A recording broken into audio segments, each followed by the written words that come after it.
Welcome to our weekly exegesis adult forum to talk a little bit about Psalm 8, which is, I think, a really fun psalm to dive into. And we can talk first about kind of my impressions, my world in front of the text. When I first read the psalm, I felt like there was something very hierarchical about it. The words used were sovereign, glory above the heavens, foes, enemy, avenger, little lower than God, dominion. Um, there was also an interesting sort of positionality. So there was glory above the heavens, made them a little lower than God, given them dominion over the works of your hands, and put all things under their feet. So there were things in different positions within the psalm. And then I also noticed that it felt very universal. It was talking about all the earth. It was talking about human beings or man, depending on which translation you're looking at, not particular groups. And the enemy here is silenced, not something more violent, which we could have also seen in the Psalms. In terms of the world of the text, I wanted to take a look at just a few different ways that NRSV and JPS had translated things that were a little bit different that I think imply some meaning. So the first is the kind of first and last lines, right? So, O Lord, our sovereign, or O Lord, our Lord. So they're using Yahweh here as O Lord in the first, but then translating the second part as either our sovereign or our Lord. And then the next note is in NRSV, it says, you have set your glory above the heavens, whereas in JPS, it says you have covered the heavens with your splendor. So there's a difference in like putting something above in a hierarchical sense or covering the whole heavens. There's just this difference between when I look at your heavens and when I behold your heavens that to me sort of sound like two different things. Looking at is like one direction, observing something, and beholding is really like taking in more holistically.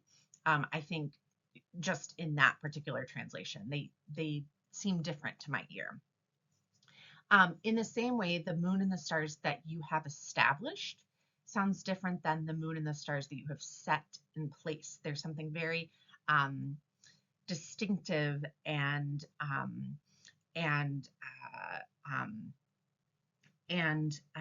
deliberate about setting something in place. I'll talk more about this, but the little lower versus a little less than divine, less versus lower. And then the way that these two lines sounded just sounded really different to me. So all sheep and oxen and also the beasts of the field. Sheep and oxen, all of them, and wild beasts too. There's something really poetic about the way, I mean, of course it's a psalm, but there's something particularly poetic, I think, about the way that JPS translates that second, that verse that really pulls the reader in. Okay, and so now I want to talk a little bit about the world of the text. So the word Adon, used to refer to as Lord or sovereign. So Adon is used, when I looked in the BDB complete, Adon is used to refer to humans as Lord, master, husband. That's Sarah refers to Abraham using this word as king, proprietor, prophet, governor. It's also used multiple times to refer to Moses as an address. And BDB calls it just a general recognition of superiority. So my question is sort of whether it's trying to draw a comparison to something that people would already be familiar with, like a lord, a master, or a superior hierarchy that already sort of existed within humans. The next word is in verse 4, this word that's used for human beings or man, enosh. And when I looked it up, I saw that it was often used in Job. So it was noted in Strong's and in BDB as being used in Job. And when it's used in Job, it has this quality of mankind sort of being at the mercy of God. So do not enosh have a hard service on earth. So you destroy the hope of Enosh. Enosh do not know the way. but truly it is the spirit in Enosh, the breath of the Almighty, that makes for understanding. Remember to extol his work, of which Enosh have sung. Um, and then to God, Job says, do you have eyes of flesh? Do you as Enosh, as mankind, see? And then God turns around and says, like, but in this you are not right. I will answer you. God is greater than any Enosh. So it's really using language to set a human apart from God, in my reading. And then the last word that I looked at was haser. So BDB complete defines it as lack, be lacking, diminish, cause to lack. And Strong's defines it as to lack by implication, to fail, want, or lessen.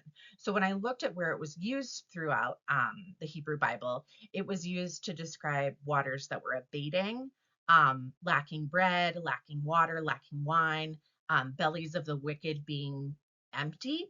And this was the only place that it was translated in the NRSV as lower.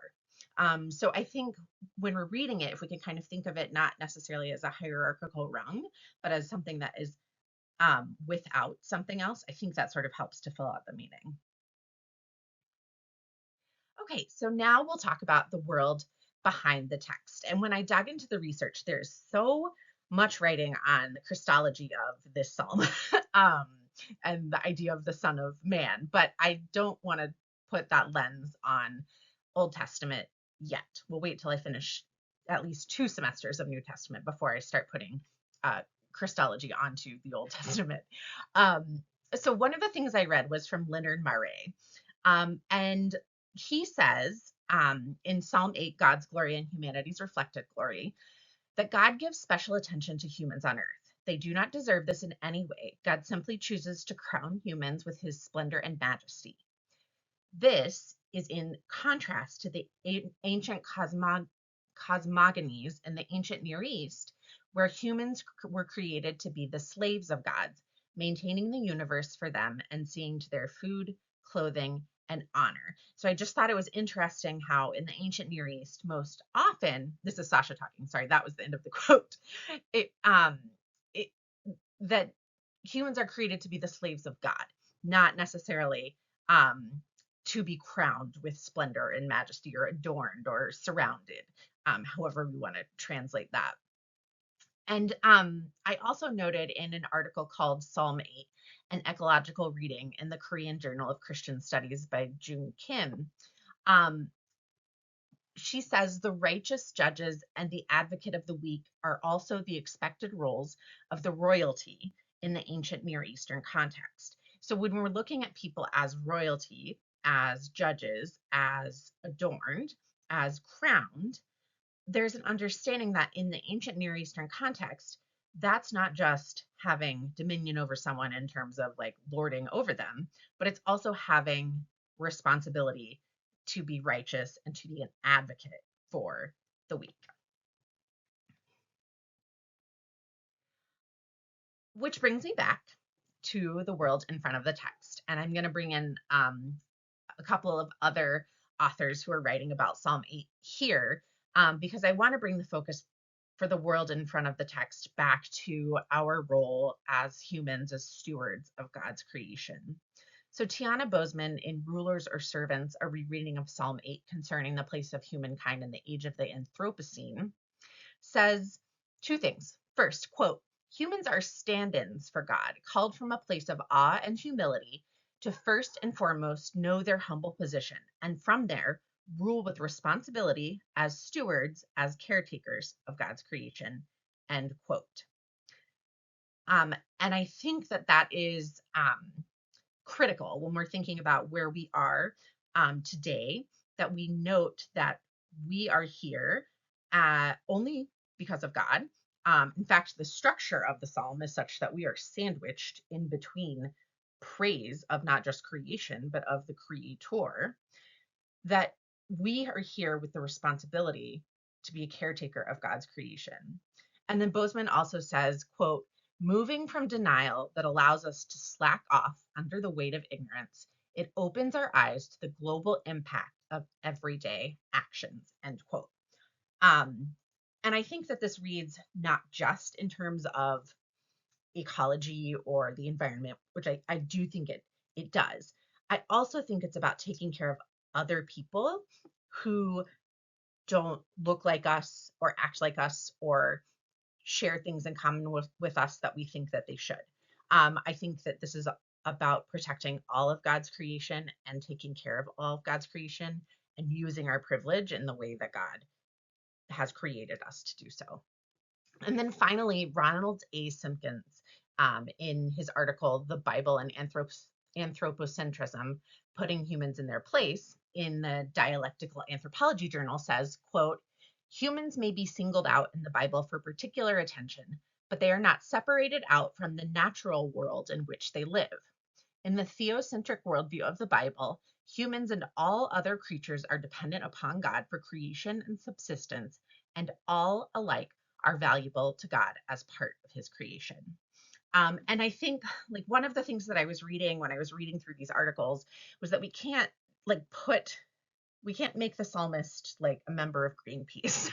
We can't put the psalmist into a climate change rally.